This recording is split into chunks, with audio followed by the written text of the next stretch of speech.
Hello, welcome back to my channel. I'm Cassie and this is That Grim Reader. Today we're going to be talking about my winter TBR. Okay, they're annoying, I'm going to take them off. In honour of the upcoming festive season, I'm of course wearing my beautiful Jurassic Park themed Christmas jumper. Because what's this Christmas more than dinosaurs? This video is going to be split into 5 parts. The festive Christmas section, the general winter snowy vibes section, the why the hell haven't I already read this in 2023 section, the hoping to kick off 2024 with a bang section, and finally section 5 is books for secret planned videos in 2024. So I'll tell you a book from each video, but not what the video is. You can try and guess if you like. Sounds super fun, maybe. Without further ado, let's get cracking. Cracking, like a Christmas cracker. Brilliant. So we will start with the Christmas section, because that is somehow the biggest one. First we have The Christmas Guest by Peter Swanson. Ooh, it's never been opened. It hurts. Sorry if the angle changed. I had to look up how to pronounce a word. That was exciting. So, when Ashley Smith, a bright-eyed but lonely American studying in London, is invited to spend Christmas with her classmates' family at their Cotswold Manor house, it seems like a perfect country idyll. Idyll. The internet says it's pronounced idyll in Britain and idyll in America, but they both sound wrong. And for Ashley, who records it all in her diary, there's the added romantic potential of her friend's twin brother, Adam, who she thinks could be her wildest dream come true. But is there something strange about the old house, both stately and run down? What could the motives of the mysterious Chapman family be? And what holiday horrors might be lying in wait? I've read a couple of Peter Swanson books before. I haven't loved them, but they've been fine, enjoyable times. And it's a Christmas mystery thriller novella. Of course I bought it. It's pretty. Is that just my catchphrase now? It's pretty. I like it. I want it. It's pretty. Hopefully we'll be reading this soon. Potentially going to do a whole little Christmas themed vlog if I get the time. The Christmas Guest by Peter Swanson. Then in a similar vein we have The Christmas Murder Game by Alexandra Benedict. 12 clues, 12 keys, 12 days of Christmas, but who will survive until 12th night? Lily Armitage is lured back to her grand family home, Endgame House, after receiving an enigmatic letter from her aunt urging her to take part in an annual tradition, the Christmas game. The challenge: solve 12 clues to find 12 keys. The prize: the deeds to the manor house. Lily has no desire to return to the place where her mother died 21 Christmases ago, but her aunt makes a promise. The clues will also reveal her killer. Ooh. Desperate for the truth, Lily starts to unravel the riddles alongside her estranged cousins. However, it quickly becomes clear that each has their own reasons for wanting the house, and not all of them are playing fair. Christmas murder mystery. I have nothing else to say. Mix things up a little bit with Twas the Nightshift Before Christmas by Adam Kay. I read This Is Going to Hurt by the author a couple of years ago. Really enjoyed it. Made me cry, which books never make me cry. And this is just a teeny tiny little Christmas themed non-fiction memoir thing set, I assume, on the night shift before Christmas. Christmas is coming, the goose is getting fat, but 1.4 million NHS staff are heading off to work. In this perfect present for anyone who has ever set foot in a hospital, Adam Kay delves back into his diaries for a hilarious, horrifying and sometimes heartbreaking peek behind the blue curtain. 'Twas the Night Shift Before Christmas is a love letter to all those who spend their festive season on the front line, removing babies and baubles from the various places they get stuck at the most wonderful time of the year. Yeah, it's just going to be a nice, quick little cozy Christmas read. Back to the murder. Murder on the Christmas Express by Alexandra Benedict. That's the same author as The Christmas Game. I did not realise that. 18 passengers, 7 stops, 1 killer. Do love like a little countdown. In the early hours of Christmas Eve, the sleeper train to the Highlands is derailed, along with the festive plans of its travellers. But that is only the beginning of their problems. When the body of one of the passengers is discovered in the locked room of her cabin, all the evidence points to murder. With the train stuck in the snow in the middle of nowhere, it's up to former Met detective Ros Parker to find the killer before they strike again. But as the countdown to Christmas and their rescue begins, Ros discovers that there are many secrets on board the train, and many passengers with motives for murder. All aboard for Murder on the Christmas Express. I assume it's a knockoff Inspired by, that sounds nicer, Murder on the Orient Express. I've read a few Agatha Christie now, and I'm down for a little homage to that era of mysteries. One that I'm super excited for, The Christmas Appeal by Janice Hallett. I read The Appeal last year. Really enjoyed it.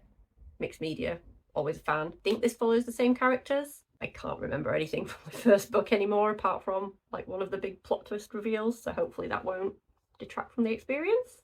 If you've read this, let me know whether it matters if I remember the characters that much. Potentially considering doing a Can I Solve the Mystery vlog, or a Solve It Along With Me kind of thing, but we'll see what happens. One Dead Santa, A Town Full of Suspects. Will you discover the truth? Christmas in Lower Lockwood, and the Fairway Players are busy rehearsing their festive pantomime, Jack and the Beanstalk, to raise money for the church roof appeal. But despite the season, goodwill is distinctly lacking amongst the amateur dramatics enthusiasts. Sarah Jane is fending off threats to her new position as chair. The fiberglass beanstalk might be full of asbestos, and someone is intent on ruining the panto even before the curtain goes up. There's also the matter of the dead body. Who could possibly have had the victim on their naughty list? Join lawyers Femi and Charlotte as they read the round robins, examine the emails, and pore over the police transcripts. Will you discover the truth before they do, and will the show go on? In The Appeal, I did not guess at all what was going on, but I'm gonna be more eagle-eyed this time. Suspect everyone, treat everything like evidence. Can't wait to read this one. Gonna get to it as soon as I can. We're almost done with the Christmas section. There's 2 more. The Christmas Killer. I don't know if I'm actually going to get time to read this one. This is the least I'm excited for a Christmas murder book, which is I'm still, like, even an unexciting Christmas murder book is still a Christmas murder book. It's still going to be a fun time. As the snow begins to fall, the body count begins to climb. D.I. James Walker is ready for a quiet family Christmas in the sleepy village of Kirkby Abbey. But when he opens an early Christmas present left on his doorstep, he soon realises it is no gift. Inside is a gruesome surprise and a promise. 12 days, 12 murders. Not long after, the first body is found half frozen in the snow. As the blizzards descend, panic spreads through the remote Cumbrian village. There's a killer amongst them, and with 11 more victims to go, anyone could be next. Can James stop the killer before they strike again? If it wasn't Christmas themed, I don't think I'd be interested in it, but because it is, I'm sold. Finally, for Christmas, A Christmas Carol. And other Christmas writings, but I think I'm only going to read A Christmas Carol. There is no blurb, but A Christmas Carol is about Scrooge. I was going to say Scrooge McDuck. It's not about Scrooge McDuck. I wish it was about Scrooge McDuck. It's about Ebenezer Scrooge, who is a grumpy, tight old man. And then he's visited by the ghost of Christmas past, the ghost of Christmas present, and the ghost of Christmas future. And they show him the meaning of Christmas, and he turns it all around. Spoilers, sorry if you spoils for a however many 200-year-old book, whatever. He turns it all around, decides, oh, maybe I will give my employees a day off for Christmas, and he buys them all a turkey or something. I can't remember. I'm basing this all off a Muppets Christmas Carol, if I'm honest. I think I'm going to read this and watch some adaptations and just have a nice little jolly time. Onto the snowy winter vibes section. The Sanatorium by Sarah Pearse. This has been on every TBR for the entire year. I want to read it so much and I don't know why I don't read it. Now I'm putting it out here on the internet. Hold me accountable, make me read this book. I have the second one. A beautiful, eerie hotel in the Swiss Alps, recently converted from an abandoned sanatorium, is the last place Detective Ellen Warner wants to be. But her estranged brother has invited her there for his engagement party, and she feels she has no choice but to accept. Arriving in the midst of a threatening storm, Ellen immediately feels on edge, and things only get worse when they wake the next morning to find her brother's fiancée is missing. With access to the hotel cut off, the guests begin to panic. But this is only the first disappearance. Everyone's in danger, and anyone could be next. Isolated murder thriller situation. I hope it's not. And then there were non-retelling. I'm sick of that at this point. I'm pretty sure one of the books coming up is and then there were non-retelling, but we'll see. The Sanatorium. Make me read it, please. Next we have a little spooky, ghostly, wintry selection. The Haunting Season. Ghostly Tales for Long Winter Nights by loads of people. You knew there was going to be a short story collection on here. I think there's only one apart from A Christmas Carol. Amazing! Winter, with its unsettling blend of the cosy and the sinister, has long been a popular time for gathering by the bright flame of a candle or the warm crackling of a fire and swapping stories of ghosts and strange happenings. Now 8 best-selling, award-winning authors, master storytellers of the sinister and the macabre, bring this time-honoured tradition to vivid life in a spellbinding collection of new and original haunted tales, taking you from a bustling Covent Garden Christmas market to the frosty moors of Yorkshire, from a country estate with a dreadful secret to a London mansion where a beautiful girl lies frozen in death. These are stories to make your hair stand on end, send shivers down your spine, and to serve as your indispensable companion to the long nights of winter. So curl up, light a candle, and fall under the spell of the haunting season. Don't know what any of the stories are about. A friend of mine read this recently and said it disappointed her a little bit, so that worries me. I think there's a sequel to this out this year as well, so hopefully I'll enjoy it. We'll see. This is the one that might be And Then There Were None retelling. One by One by Ruth Ware. Bought it for £1 in Rotherham, apparently. Don't remember that. The compulsive, atmospheric new thriller from the queen of the modern-day murder mystery. Snow is falling in the exclusive alpine ski resort of St. Antoine as the shareholders and directors of Snoop, the hottest new music app, gather for a make-or-break corporate retreat to decide the future of the company. At stake is a billion-dollar dot-com buyout that could make them all millionaires or leave some of them out in the cold. The clock is ticking on the offer, and with the group irrevocably split, tensions are running high. When an avalanche cuts the chalet off from help and one board member goes missing in the snow, the group is forced to ask, would someone resort to murder to get what they want? Of course they bloody would. I don't know for sure if it is an And Then There Were None retelling, but I'm sure I've heard that. Either way, snowy, isolated, mystery, thriller, murder situation. I'm sold. I've read a few Ruth Ware. I really enjoyed the one with the smart house, whatever that was called. Turn of the Key, and I hated In a Dark Dark Wood, so mixed feelings. Finally, for the winter section, we have The Drift by C.J. Tudor. An overturned coach full of students, all of them are trapped. A stranded cable car full of strangers, one of them is dead. An isolated chalet full of friends, soon they'll be enemies. Outside, a snowstorm rages, inside each group a killer lurks, but that's not their only problem. Why is no rescue coming? What are they trying to escape from, and who are the terrifying whistlers? A locked room mystery, dystopian thriller, a nail-shredding horror, one terrifying conclusion. I still don't entirely know what it's about, but I just need to read this. Since I got it about a week ago now, 2 weeks ago, and I've just been itching to read it ever since, but I'm going to probably wait till January because I have a million Christmas books to read before the end of the year, and in the next section is also more stuff that I really should have already read this year and want to prioritise. But might get pushed to 2024, we'll see. First in the Why on Earth Haven't I Read This Yet is The Housemaid by Frieda McFadden. It was nominated for the Goodreads Choice Awards last year. Everyone has read this. If you're even vaguely interested in mysteries, I don't know, I haven't. I need to read it.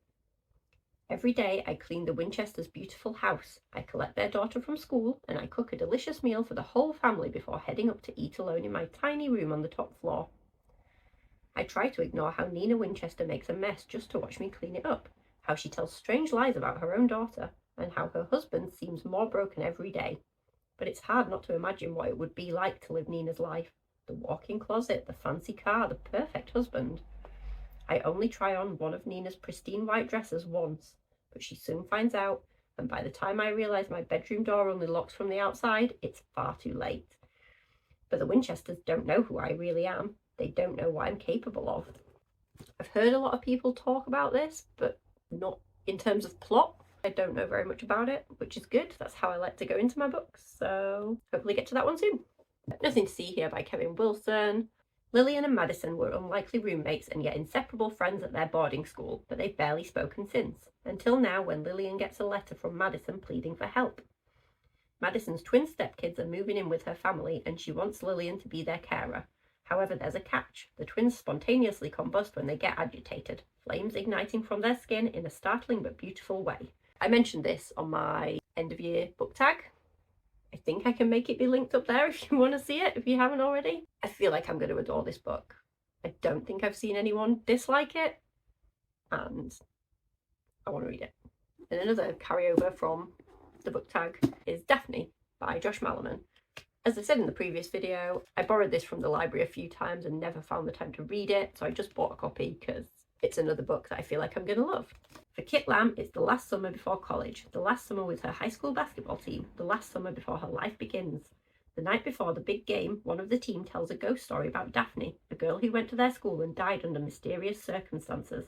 Some say she was murdered, others that she died by her own hand. But some say that Daphne was, or is, a murderer herself, that she's still out there obsessed with revenge and will appear any time someone thinks about her to kill again. As her teammates vanish one by one, Kit begins to suspect that the stories about Daphne are real, and to find the truth behind the legend she must face her fears, or else the summer of her lifetime will become the last summer of her life. I don't think I've read anything by Josh Malerman before. I watched Bird Box, and I enjoyed it, I think. But that was a few years ago. That's it, short and sweet. Section 4. Books I'm planning to read at the very beginning of 2024 to hopefully kickstart a great year. There's only 2 in this section.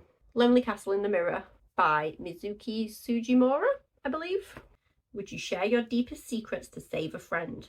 In a tranquil neighborhood of Tokyo, 7 teenagers wake to find their bedroom mirrors are shining. At a single touch, they are pulled from their lonely lives to a wondrous castle filled with winding stairways, watchful portraits, and twinkling chandeliers. In this new sanctuary, they are confronted with a set of clues leading to a hidden room where one of them will be granted a wish. But there's a catch. If they don't leave the castle by 5 o'clock, they will be punished. As time passes, they begin to realise only those brave enough to share their stories will be saved. Tender, playful, gripping, Lonely Castle in the Mirror is a mesmerising tale about confronting your fears and embracing human connection. This was translated from the Japanese by Philip Gabriel. Where on the back says, in another world we were already friends, so I am no longer alone. I haven't said beautiful that many times in this video. This is beautiful. Bought this when I first joined Bookstagram. Was seeing it everywhere. I wanted to join in, but I just haven't found the time to read it. It feels, it's not huge at all, but it feels quite chunky. This might be the first book I read next year to hopefully set me on the right path to a great reading year. Finally in this category, The Mysterious Case of the Alperton Angels, which is another Janice Hallett. I do own the Twyford Code as well and I haven't read it yet, but I bought this one hardback, so I feel like I need to prioritise it. The devil is in the detail. Everyone knows the sad story of the Alperton Angels, the cult who brainwashed a teenage girl and convinced her that a newborn baby was the Antichrist. Believing they had a divine mission to kill the infant, they were only stopped when the girl came to her senses and called the police. The angels committed suicide rather than stand trial, while mother and baby disappeared into the care system. Nearly 2 decades later, true crime author Amanda Bailey is writing a book on the angels. The Alperton baby has turned 18 and can finally be interviewed. If Amanda can find them, it will be the true crime scoop of the year, and it will save her flagging career. But rival author Oliver Menzies is just as smart and better connected, and is also on the baby's trail. As Amanda and Oliver are forced to collaborate, they realise that what everyone thinks they know about the angels is wrong. The truth is something much darker and stranger than they'd ever imagined, and the story of the Alperton Angels is far from over. I think I gave the appeal 4 stars because it was a bit, like I said, I didn't guess any of what was going on, whereas I think I'm more prepared for her style of writing and twists and stuff. I hope I'm going to love this. And the final section, there's only 2 books, and this is books or videos that I've got planned, but I don't want to tell you about yet. The first one is Ace of Spades. I don't know how to say the author's name, I'm so sorry. This is the author. I will look it up before I actually read this for the video and pronounce it properly then. Welcome to Niveus Private Academy, where money paves the hallways and the students are never less than perfect, until now, because anonymous texter Aces is bringing 2 students' dark secrets to light. Talented musician Devon buries himself in rehearsals, but he can't escape the spotlight when his private photos go public. Head girl Shiomaka isn't afraid to get what she wants, but soon everyone will know the price she's paid for power.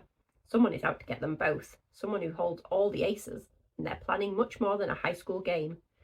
An incendiary and utterly compelling thriller with a shocking twist that delves deep into the heart of institutionalised racism. This is a YA, and I don't read much YA anymore. It's meant to be a really good book, and it fits into a very specific niche video that I plan to make in January. So yeah, keep an eye out for that. If you have any guesses as to what the theme may be. No, it's not authors whose names I can't pronounce, because that would be silly. Finally, we have the Supernatural Enhancements by Edgar Cantero. This has very little information on the back. It says, everybody loves a ghost story. The heir to Axton House and his companion are delighted to find themselves living in one. With it comes nightmares, a secret society, and a curse. A ghost may soon be the least of their worries. That's so vague. This also might be YA, I'm not sure. That's all I have to say on that one, unfortunately. If you have any guesses as to the theme of this video either, do let me know. I am excited to see what you think. And it might turn out that you have a better idea than I do, in which case I might steal it. That was my winter TBR. Thank you so much for watching this video and being here with me. What is on your winter TBR? Do you have any other recommendations for me? Please let me know. Okay, thank you. Bye.